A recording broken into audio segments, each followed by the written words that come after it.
விறுவிறுப்பான அரசியல் நிகழ்வுகளை பற்றிய ஆய்வுகள், நியாயங்களின் நிறம் மாறாத கூர்மையான விமர்சனங்கள், தீமைகளை சுட்டெரிக்கவும் நல்ல அரசியலை வளர்த்தெடுக்கவும் அறிவார்ந்த விவாதங்கள், இளைய தலைமுறையிடம் விழிப்புணர்வை ஊட்டும் விரிவான வரலாற்று விளக்கங்கள், கலை, இலக்கியம், ஆன்மீகம், பண்பாடுகளை படம் பிடித்து காட்டும் கருத்தோவியங்கள் வாரந்தோறும் உங்கள் தமிழருவி தர்பாரில் அணிவகுக்கும்.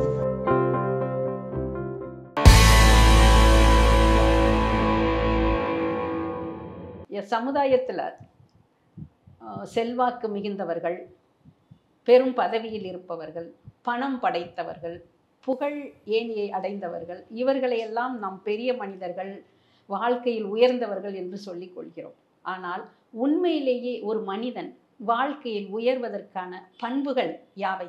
ஒரு மனிதனை உயர்த்தக்கூடியது பணிவும் அடக்கமும் தான். அடக்கம் என்ற வேரில் இருந்துதான் மனிதனுக்குரிய எல்லா நற்பண்புகளும் கிளைவிரிக்கின்றன. எனவே ஒரு மனிதன் முன்னேற வேண்டும், பேரும் புகழும் பெருமையும் அடைய வேண்டும் என்றால் முதலில் அவனுக்குள் வந்து சேர வேண்டியது அடக்கம்தான்.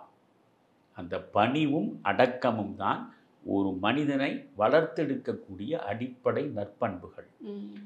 நீங்கள் மிகப்பெரிய சான்றாண்மை மிக்கவர்கள்,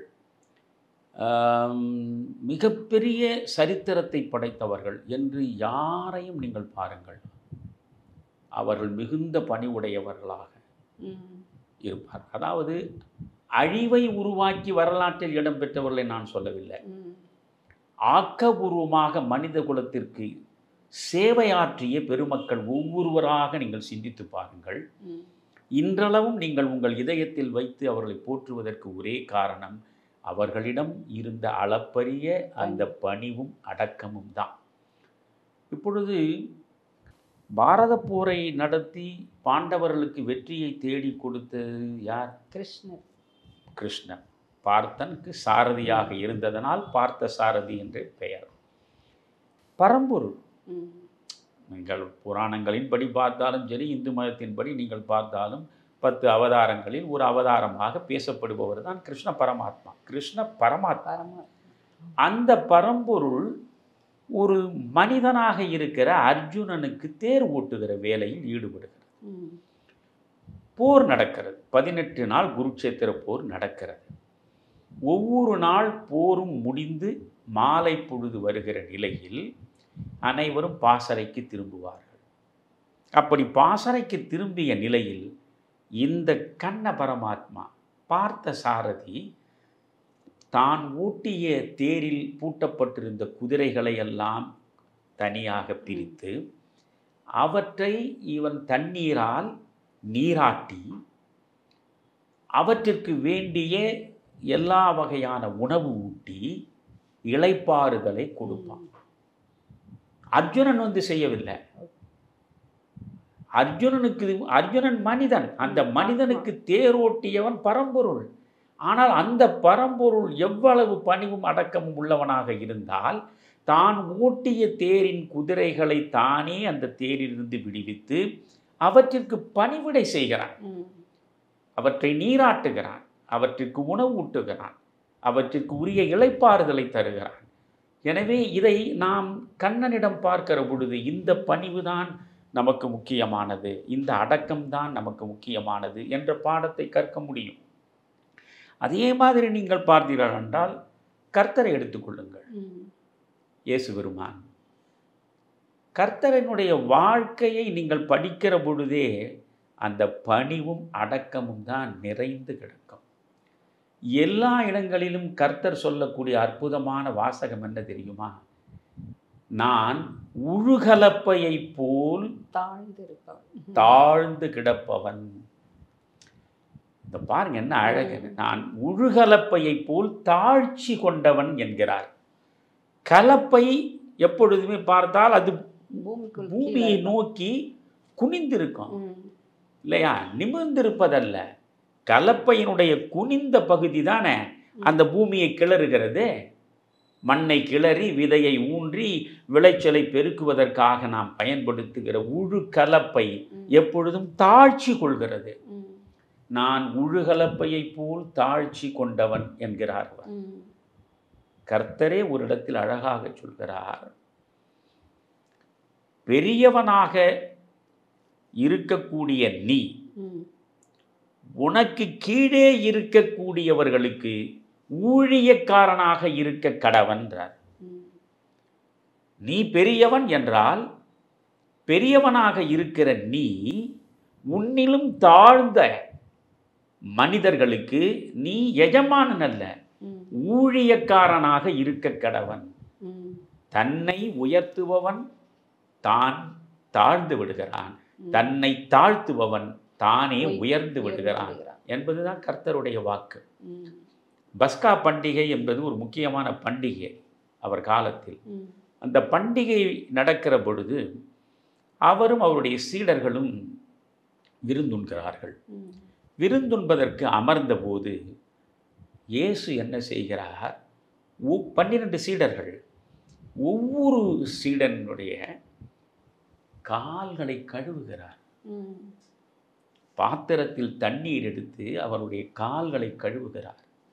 கால்களை கழுவியதோடு மேலங்கியால் அந்த கால்களை துடைக்கிறார்.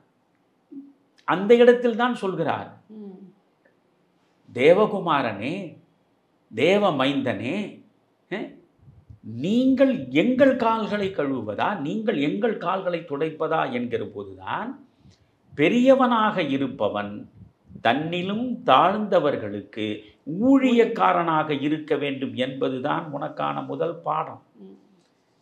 அப்போ நான் எவ்வளவு பெரியவனாக இருந்தாலும் எனக்குள் நான் ஊழியக்காரன், துண்டு செய்வதற்காகவே நான் கடன்பட்டவன் என்கிற எண்ணம் நமக்குள் வந்து சேர வேண்டும். அதை நாம் கர்த்தரிடமிருந்து தெளிவாக பாடமாக கற்றுக்கொள்கிறோம்.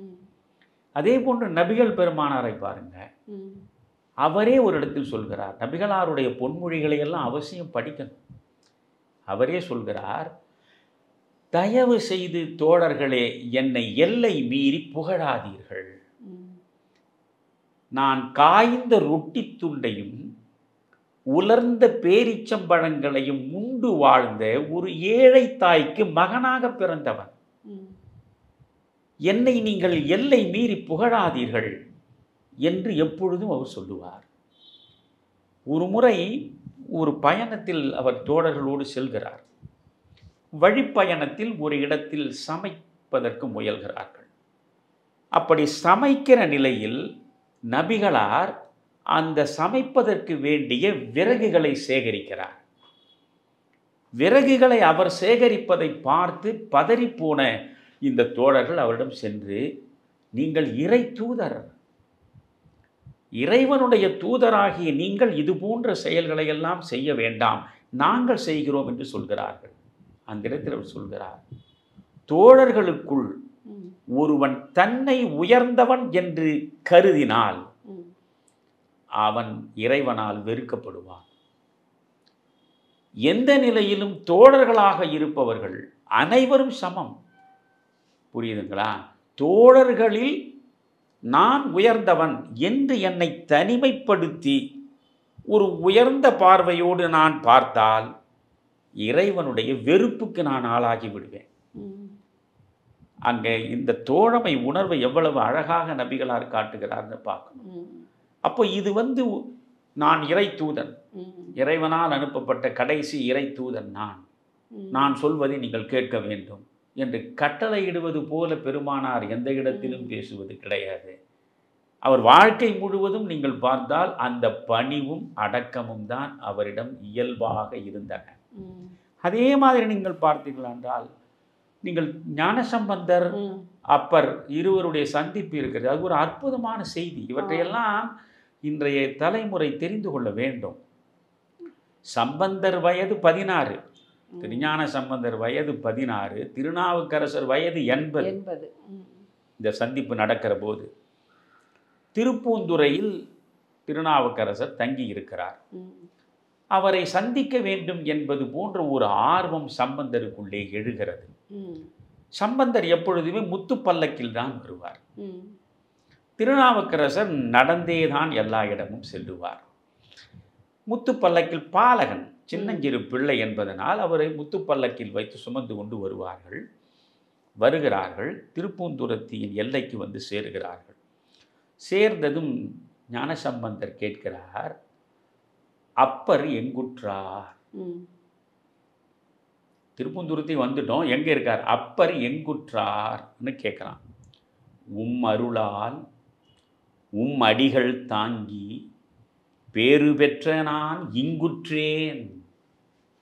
உம் அருளால் உம் அடிகள் தாங்கி பேறு பெற்ற நான், உன் அடியை தாங்கியதனாலேயே எனக்கு பெரும் பேறு கிடைத்தது, பேறு பெற்ற நான் இங்குற்றேன் என்று ஒரு குரல் கேட்கிறது.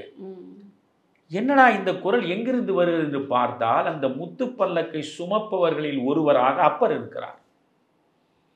அதை பார்த்து பதறிப்போன ஞானசம்பந்தர் பல்லக்கிலிருந்து கீழே இறங்கி, இது நியாயமா?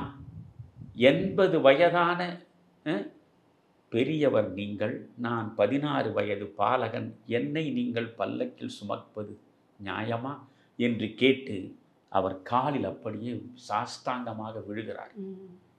விழுந்து அப்பரை தொழுகிறார். ஐயோ, நீங்கள் அப்படி செய்யக்கூடாது, நீங்கள் ஞான குழந்தை, வயது வைத்ததல்ல வாழ்க்கை, நீங்கள் ஞானத்தில் குழந்தை, வயதில் நீங்கள் குழந்தையாக இருக்கலாம், ஞானத்தில் என்னிலும் பெரியவர் என்று உடனே இவர் அவர் காலில் விழுகிறார். நீங்கள் வைணவ சம்பிரதாயம் ஒன்று இருக்கிறது, நீங்கள் கையெடுத்து வணக்கம் வைத்தால் நீங்களும் வணக்கம் ஐயா வணக்கம் என்றும் சொல்லி கொண்டு போகலாம். வைணவ சம்பிரதாயத்தில் ஒரு வைணவர் ஒருவரை பார்த்தால் அவர் சாஷ்டாங்கமாக மண்ணில் விழுந்து நமஸ்கரிக்க வேண்டும். அதே மாதிரி இவர் நமஸ்கரித்த அடுத்த கணமே அவர் இவர் காலில் விழுந்து நமஸ்கரிக்க வேண்டும். நமஸ்கரித்தல் என்பது வடமொழி, என்ன தமிழறிவு மனையன் வடமொழி சொற்களை எல்லாம் பயன்படுத்துகிறாரே என்றெல்லாம் யோசிக்க வேண்டாம். அங்கே வணங்குவது தான், விழுந்து வணங்குவது. அப்படி இவர் அவர் காலில் விழ, அவர் இவர் காலில் விழ, அந்த இடத்தில் யார் யாரை விட உயர்ந்தவர் என்ற கேள்விக்கே இடமில்லையே. அதுதான் பணிவு, அதுதான் அடக்கம். இன்னும் ஒன்று சொல்கிறேன், இந்த வைணவத்திற்கு புத்துயிர் ஊட்டிய ராமானுஜர், விசிஷ்டாத்வைதத்தை கொண்டு வந்து சேர்த்த ராமானுஜர், அவர் ஒரு முறை திருப்பதிக்கு சென்று பெருமாளை தரிசிக்க வேண்டும் என்று நினைக்கிறார். அங்கிருந்து சென்று மலை அடிவாரத்தில் நிற்கிறார். மலையில் கால் வைத்து ஏறலாம் என்று நினைக்கிற பொழுதே அந்த மலை அவருக்கு ஆதிசேஷன் வடிவத்தில் காட்சி தருகிறது. என்றால் மேலே இருப்பவர் பெருமாள், பெருமாள் ஆதிசேஷன் என்ப பாம்பு, பாம்பு படுக்கையில் தானே பெருமாள் இருப்பார்.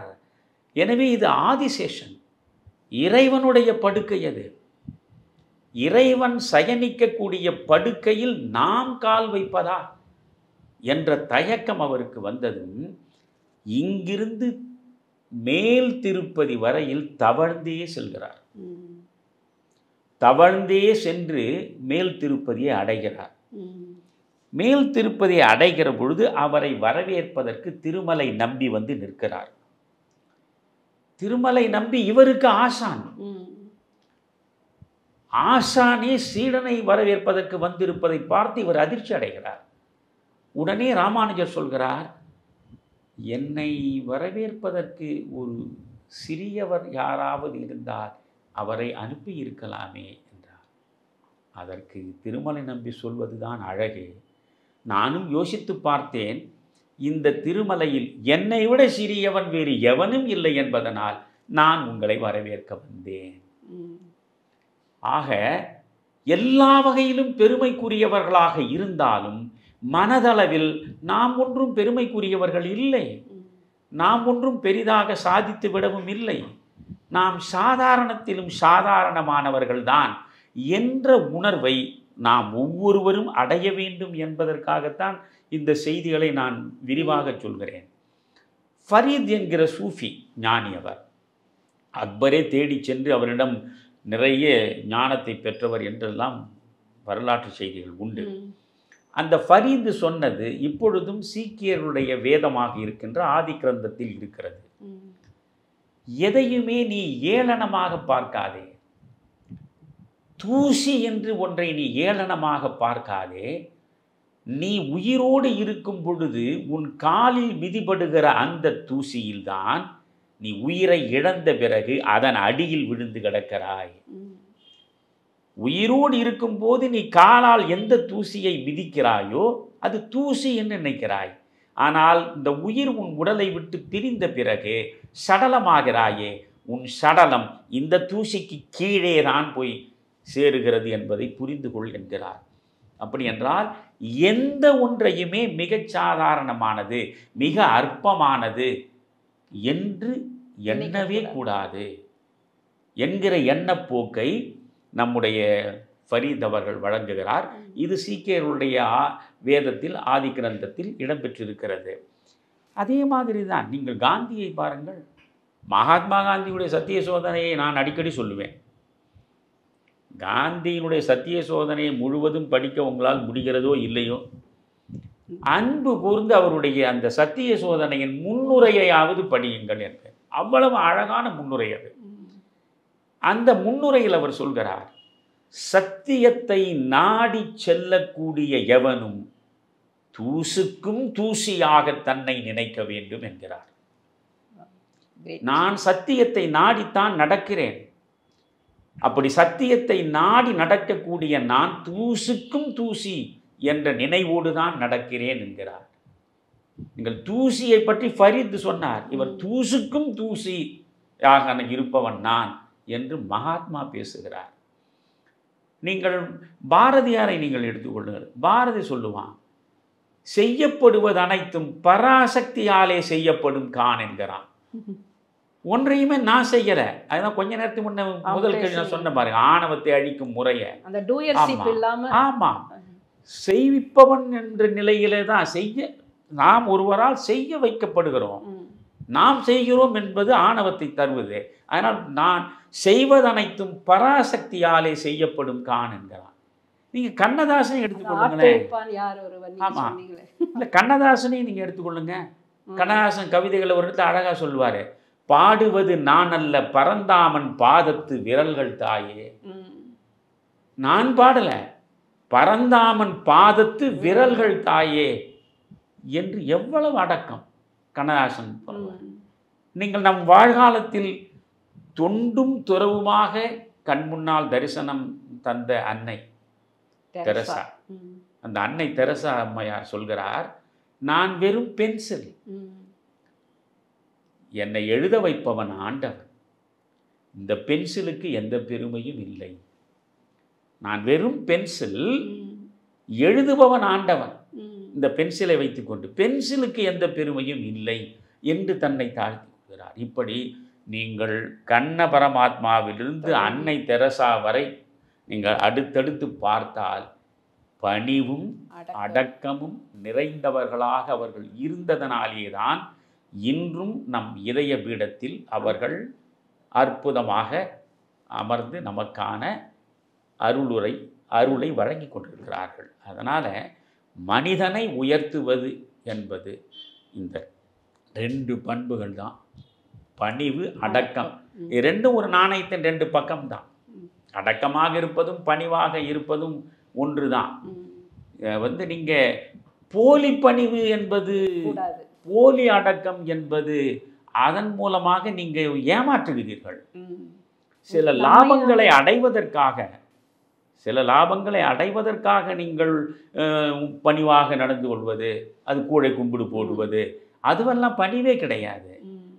அதற்கு பெயர் அடக்கமும் கிடையாது. இயல்பாகவே நம்முள் உருவெடுக்க வேண்டிய உணர்வு தான் இந்த பணிவும் அடக்கமும். இந்த உணர்வு உங்களுக்குள் இருந்தால் நிச்சயம் நீங்கள் பெருமைக்குரியவராக தோற்றம் தருகிற நிலையை அடைவீர்கள். ரொம்ப அற்புதமாக இருந்துச்சு. அதான் ரமணரும் அடிக்கடி சொல்கிறது, மேன்மேல் தாழ்ந்திடு மெல்லியர் சேர்ந்து நீ மேன்மையுற்றனை அப்படின்பாரு. எவ்வளோக்கு எவ்வளோ கீழே தாழ்ந்து போகிறோமோ அந்த அளவுக்கு உன்னுடைய உயர்வு மேலே வரும் அப்படிங்கிற மாதிரி. அது ரொம்ப நீங்கள் எளிமையாக இருந்தாலும் அது அவ்வளோ விரிவாக கண்ணன் கிருஷ்ண பரமாத்மாவில் தொடங்கி இன்றைய மதர் தெரசா வரைக்கும் அவருடைய பணிவு தான் அவருடைய வாழ்க்கையில் உயர்த்தி இருக்கிறங்கிறத ரொம்ப அற்புதமாக விளக்கியிருக்கீங்க. வாசுகி, நல்ல ரமணருக்குள்ள ஊறி தலைச்சிருக்கிறீங்க. ரொம்ப மகிழ்ச்சி, கேட்பதற்கே மகிழ்ச்சியாக இருக்கு. இறுதி வினா ஒன்று இருக்குதுயா. என்னன்னா, இப்போ இறைவன் நமக்கு ஒரு நாள் இன்று தான் இந்த நிகழ்ச்சிக்கு தான் இறுதி வினா. ஆமா, என்ன இறுதியே கிடையாது. ஆமா, வினாக்கள் தொடரும். அது இறைவன் நமக்கு நாக்கு கொடுத்திருக்கிறார். ஒரு நாக்கு தான் கொடுத்திருக்கிறாரு. அந்த ஒரு நாவினால் 2 செயல்களை நாம் செய்கின்றோம். ஒன்று உண்பதற்கு, மற்றொன்று பேசுவதற்கு. இந்த உண்பதற்குங்கிற நான் எப்படி செயல்படுதுன்னா, உணவை நமக்கு ருசியாக உண்பதற்கு இது உதவுகிறது. அது போன்றுதான் அந்த பேசுகின்ற நா என்பது மற்றவர்களின் மனம் புண்படாதவாறு இதமான கனிவான சொற்களை பேசுவதற்கு அந்த நாவை நாம் உபயோகப்படுத்த வேண்டும். நரம்பில்லாத நாக்கு நாளும் பேசும் என்பார்கள் அப்படின்னு சொல்றாங்க இல்லையா?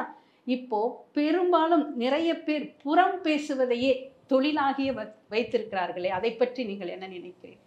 ரொம்பவும் கவலைக்குரியது தான் அது. காரணம், நீங்கள் வார்த்தைகள் இந்த நாவின் மூலமாகத்தான் வெளிப்படுகின்றன. மீண்டும் கர்த்தரிடமே போகிறேன். கர்த்தரிடமும் நபிகளாரிடமும் நாம் செல்வதன் மூலம் நிறைய நம்மை நாம் மேன்மைப்படுத்தி கொள்ள முடியும். கர்த்தர் சொல்லுவார், அழகாக சொல்லுவார், நம் வாயில் செல்லக்கூடிய எதுவும் நம்மை தீட்டுப்படுத்தாது, நம் வாயிலிருந்து வெளியே வரக்கூடியது தான் நம்மை தீட்டுப்படுத்தும் என்கிறார். வாயிலிருந்து வெளியே வரக்கூடியது வார்த்தை தானே. அதனால வார்த்தை தான் வாழ்க்கை. உங்களுக்கு ஏற்றத்தை தருவதும் உங்கள் வார்த்தை தான், உங்களை வீழ்ச்சிக்குள்ளாக்குவதும் உங்கள் வார்த்தை தான். அதனால தான் நீங்கள் ஆக்கல், அழித்தல், அழித்தல் என்று 3 நிலைகளிலும் செயற்படுபவன் ஆண்டவன். ஆனால் உங்கள் வார்த்தை உங்களை ஆக்கும், உங்களுக்கு வேண்டியதை அழிக்கும், உங்களையே அழிக்கும். அப்போ வார்த்தையும் ஆண்டவனும் ஒன்றுதான். அதனால தான் நீங்கள் பைபிள் பார்த்தீங்கன்னா, பைபிள் அழகாக எப்படி சொல்கிறது பாருங்க. ஆதியில் வார்த்தை இருந்தது, வார்த்தை கடவுளோடு இருந்தது, வார்த்தையே கடவுளானது. எவ்வளவு அழகா 3 படிநிலைகளில் சொல்லப்படுகிறது பைபிளில் பாருங்க. ஆதியில் வார்த்தை இருந்தது, வார்த்தை கடவுளோடு இருந்தது, வார்த்தையே கடவுளானது.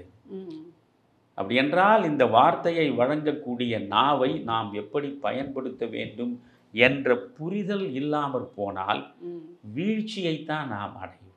புரிகிறதா? எப்பவுமே கடிகாரம் நேரம் காட்டும், கை காட்டி ஊரை காட்டும். உங்கள் வாய் வழியாக வருகிற வார்த்தை உங்கள் வாழ்வின் தரத்தை காட்டும். அதுதான் முக்கியமானது. நபிகளாரிடம் ஒருவர் கேட்கிறார், நமக்கு இருக்கக்கூடிய எதிரிகளிலேயே மிக மோசமான எதிரி யார் என்று கேட்கிறார். அவர் பதில் சொல்லவில்லை, கையால் இந்த நாக்கை தொட்டு காட்டுகிறார். ஒருவனுக்கு வாய்க்கக்கூடிய எதிரிகளிலேயே மிக மோசமான வீழ்த்தக்கூடிய வலிமை வாய்ந்த எதிரி அவனுடைய நாக்கு தான். எனவே இந்த நாக்கிலிருந்து வரக்கூடிய வார்த்தைகளை பார்த்து பயன்படுத்தணும்.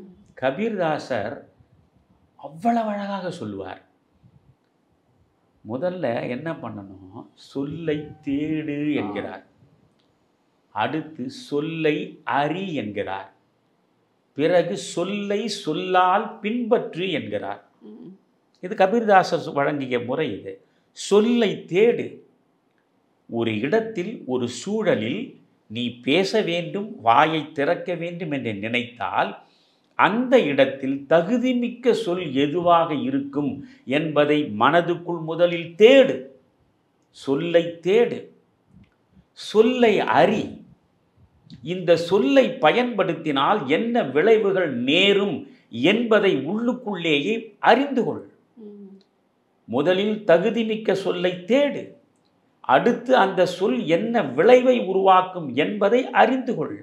பிறகு சொல்லை சொல்லால் பின்பற்று. இதுபோன்று தகுதிமிக்க சொற்களை தேடி அந்த சொற்கள் உருவாக்கக்கூடிய விளைவுகளை உணர்ந்து உன்னுடைய சொற்கள் தொடர்ந்து வெளியே வர வேண்டும் என்கிறார். ஆக இந்த சொல் மிக மிக முக்கியமானது. அதுதானே யாகாவாராயினும் நாகாக்க, இல்லையா? காவாக்கால் சோகாப்பர் சொல்லி இழுக்கப்பட்டு வள்ளுவர் 2000 ஆண்டுகளுக்கு முன்பே அழகாக சொல்லிவிட்டு போயிருக்கிறாரே. எனவே இந்த நாவை நாம் எப்படி பயன்படுத்துகிறோம் தான் முக்கியம். அவதூறு பேசுபவர்களை பற்றி நான் சொல்வதை விட பெருமானார் சொல்வது தான் ரொம்ப அழகு. நபிகளார் சொல்கிறார், ஒருவரை பற்றி அவதூறு சொல்பவன் மரித்தவன் மாமிசத்தை உண்பதற்கு சமம். அவனுடைய மனம், அவதூறு சொல்பவனுடைய மனம் எதற்கு சமம் என்றால் மரித்தவனுடைய மாமிசத்தை உண்பதற்கு சமமானது. அடுத்து இன்னும் கடுமையாக சொல்றார், அவதூறு சொல்வது விபச்சாரத்தை விட பாவகரமானது என்கிறார். இதையெல்லாம் இன்றைக்கு தெரிந்து வைத்துக் கொண்டால் நீங்கள் யார் மீதும் அவதூறு பேச மாட்டீர்கள். அதனால் நான் என்ன சொல்கிறேன், நீங்கள் நிலைக்கண்ணாடியின் முன்னால் நிற்கிறீர்கள். ஒரு நிலைக்கண்ணாடியின் முன்னால் நின்றால் உங்கள் அழகையும் காட்டும், உங்களுக்குள் இருக்கக்கூடிய குறைகளையும் காட்டும். எதையுமே மறைக்காமல் உள்ளதை உள்ளபடி உங்களுக்கு காட்டக்கூடிய ஒன்றுதான் நிலைக்கண்ணாடி. அந்த நிலைக்கண்ணாடி என்ன செய்கிறது, உங்கள் குறைகளை உங்களுக்கு முன்னாலேயே காட்டுகிறது. அவ்வளவுதானே தவிர அந்த நிலைக்கண்ணாடி உங்களுக்கு இவ்வளவு குறைகள் இருக்கின்றன என்று பதிந்து வைத்து புறம் பேச போவதில்லை. நீங்கள் சென்ற நிலையிலேயே அந்த நிலைக்கண்ணாடியிலிருந்து நீங்கள் விலகி விடுகிறீர்கள். நிலைக்கண்ணாடியினுடைய செயல் முடிந்து விடுகிறது. அங்கே புறம் பேசுவதற்கு இடமில்லை. மனிதர்கள் நிலைக்கண்ணாடிகளைப் போல நேருக்கு நேராக நெஞ்சில் பட்டதை சொல்லி விடுவதுதான் சிறப்பே தவிர மறைந்திருந்து முதுகுக்கு பின்னால் இருந்து பேசுகிற அவதூறுகள் அவர்களை அசிங்கப்படுத்தக்கூடியவையே தவிர அந்த அவதூறுகளால் மற்றவர்களுக்கு பெரிய பாதிப்பு வரவே வாய்ப்பில்லை. நான் ஒரு முறை ஒரு நேர்காணலும் சொல்லி இருக்கிறேன். வான்மீகி ராமாயணத்திலேயே மிக அழகான இடம். அந்த இடத்துல சொல்கிறான், வான்மீகி சொல்கிறான் அந்த ராமாயணத்தில், சூரியனுக்கு எதிராக கோபம் கொண்டு சேற்றை கையில் எடுத்து நீ சூரியன் மீது வீசினால் கலங்கப்படுவது சூரியன் அல்ல, கை வைத்த உன்னுடைய கரங்கள் என்றான். அதனால் நீங்கள் அவதூறுகளை பேசுவது என்பது மலினமான ஒரு மனநோய். இன்றைக்கு அதுதான் பெருகி கிடக்கிறது.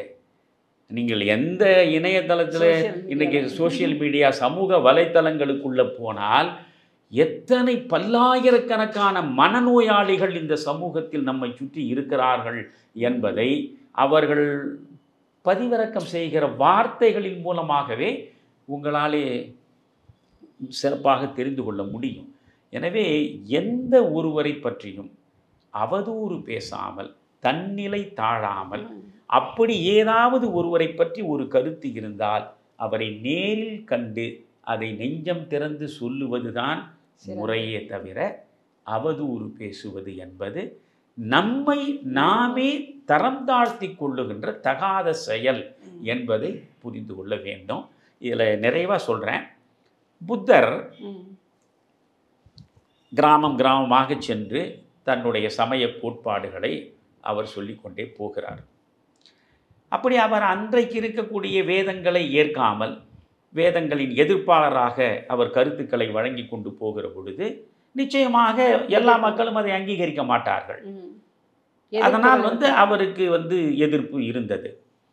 ஒரு கிராமத்தில் அவர் செல்லுகிறார். சென்ற பொழுது மக்கள் அனைவரும் அவரை வரவேற்று இனிப்பு வழங்கினார்கள்.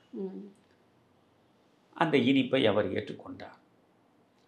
இன்னொரு கிராமத்திற்குள்ளே செல்லுகிற பொழுதே அந்த கிராமத்து மக்கள் அனைவரும் சூழ்ந்து கொண்டு, இந்த கிராமத்திற்குள்ளே நீ வரக்கூடாது, நீ மோசமானவன், உன் கருத்து சரியில்லை என்றெல்லாம் தரம் குறைந்து அவர் மீது தாக்குதல் நடத்துகிறார். வாய் வார்த்தையாக அவர் சிரித்தபடியே இருக்கிறார். நாங்கள் எவ்வளவு மோசமாக வசை சொற்களை பயன்படுத்தி உன் மீது வீசிக்கொண்டே இருக்கிறோம், நீ என்ன சிரித்து கொண்டே இருக்கிறாயே என்று கேட்கிற பொழுது புத்தர் சிரித்தபடியே சொல்கிறார், நான் இதற்கு முன்பு ஒரு கிராமத்துக்கு வந்தேன், அந்த கிராமத்தில் இனிப்பை வழங்கினார்கள், அதை நான் ஏற்றுக்கொண்டேன். இப்பொழுது இங்கே வந்திருக்கிறேன், நீங்கள் என்னமோ வசை சொற்களை எல்லாம் சொல்கிறீர்கள், இவற்றையெல்லாம் நான் ஏற்றுக்கொள்ளவில்லை.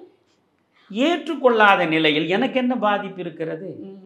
உங்கள் ஒவ்வொரு வார்த்தையும் இங்கே காற்று வருகிறதே, அந்த காற்று தழுவி விட்டு செல்கிறதே, அது போன்றுதான் இந்த ஒலி.